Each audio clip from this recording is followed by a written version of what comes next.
Bonjour à tous et à toutes. Aujourd'hui, j'ai envie de vous parler d'état d'esprit à partir des travaux de Carol S. Dweck.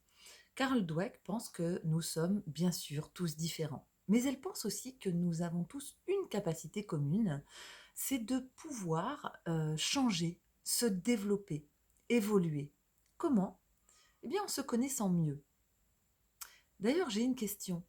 Qui d'entre vous a une connaissance à peu près exacte de ses potentiels et de ses limites? La question reste entière. Revenons à Carol Dweck.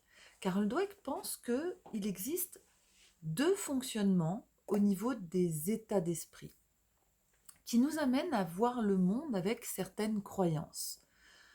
Dans un monde qui serait plutôt associé à l'état d'esprit dit fixe, l'intelligence se mesure au fait que nous ne fassions pas d'efforts. Donc dans ce monde, l'échec, l'effort, semble être une mauvaise chose, puisque si nous devons faire des efforts pour réussir, alors nous ne sommes pas intelligents. Dans le deuxième monde, l'état d'esprit dit de développement, il est possible d'évoluer, d'apprendre, et le succès d'ailleurs est dû à cette capacité de développement personnel et donc de faire grandir son niveau d'intelligence. En clair, deux mondes. Un premier dans lequel penser que les cartes sont jouées d'avance, c'est ne pas agir. À quoi bon?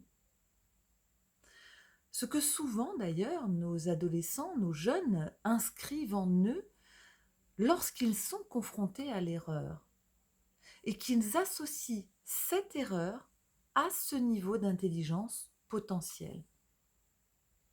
S'ils font des erreurs, alors ils ne sont pas intelligents. À quoi bon?